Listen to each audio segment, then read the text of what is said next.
Hello, everybody. Scott Golden here with the Mid-South Wrestling Review Series for the 12th of February, 1983. And we continue in our foray through Mid-South.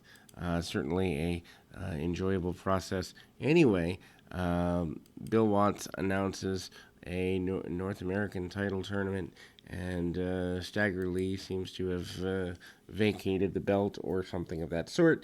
Mr. Wrestling 2 calls out his mystery harasser. He says he's basically had enough with dealing with the harassment and had enough dealing with people hiding. Wants to finish that off in one way or another, so we'll find out over the next couple of weeks who and where and how that all comes together. I already know because I'm in, I think it's July or August, of watching and such.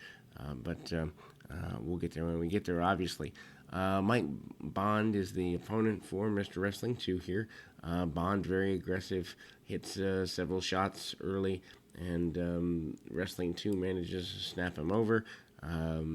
Front face lock by 2, and Bond actually tries to lift up out of it. Doesn't get where he wants to get, but gets close enough anyway.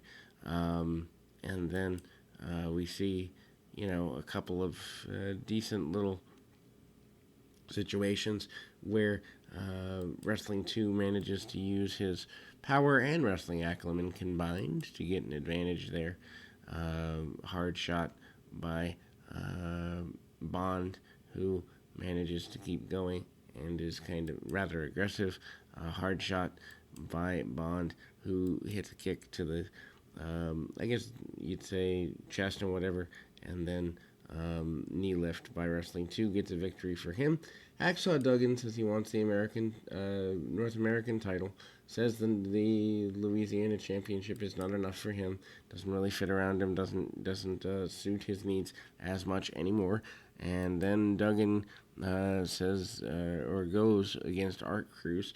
Art Cruz, an enhancement talent we've seen several times in the last couple of weeks, and obviously Duggan is poised to be a big force in Mid-South. The changes that come for him are pretty dramatic this year, so we'll check those out as well. Duggan front face lock and hits some forearms along the way. Pretty big deal, and Duggan manages to hit an Irish whip and a big back body drop over the shoulder, and around we go. And Duggan also manages to leap into action with a big tackle, 1, 2, 3. He gets a victory there. Not a big surprise, as the champion's not going to lose a fall unless there's a plan for it, and there's not a plan there. Kelly Kiniski and Iron Mike Sharp. Kiniski still manages to kind of be a rather innocuous individual, good in the ring but doesn't stand out that much. Sharp, who has been a singles champion among other things in the area, does a lot of crisscross stuff, and Sharp up and over with a leapfrog and then a drop kick. Interesting drop kick by Sharp, as he always kind of falls on his back. It's not particularly graceful. He misses an elbow drop along the way, and Kiniski takes over a little bit, but we see arm drags and the like by Sharp before Kiniski takes over a little bit with some heel-related kick tactics, punch tactics, really basic stuff. And then we see Sharp continuing to take down his adversary, managing to get a victory with a after a backdrop, and then Sharp manages to get the victory coming up with a huge clothesline, almost lariat style 1, 2, 3 victory for Mike Sharp. Ernesto Jr. and Rogers versus Landell and Stark. Kind of a little lean here early in 83 as they're trying to fill out the cards with enhancement talent. Ernesto Jr. and Landell, kind of there as I guess you'd say more seasoned veterans. Stark and his adversary managed to go. Landell obviously probably goes on to be the biggest star of the bunch. Really basic stuff, working the arm and the like. Nothing in this match that has any long-term value to it. Ernesto manages to hold the majority of the match, but we see some shots on Landell. Landell gets cut off from his tag partner relatively quickly, and then we eventually see a roll turn to uh, uh, the heels for a minute, but there's a bit of a miscue, and the heels hit each other. Landell comes in with a big drop kick, and Ernesto manages to get the victory there. DiBiase and Bourne versus Andre the Giant and Tony Atlas. Probably the biggest match between teams in a while. Tag team champions Bourne and DiBiase obviously having the biggest physical challenge of their run, one could easily imagine. And that, isn't about to change anytime soon with Andre in the ring.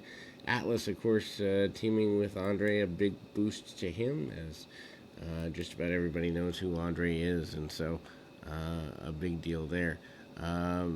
Atlas manages to start the match. Andre actually press slams Matt Bourne and headbutts DiBiase, and the champions are headed for it lower ground in a hurry.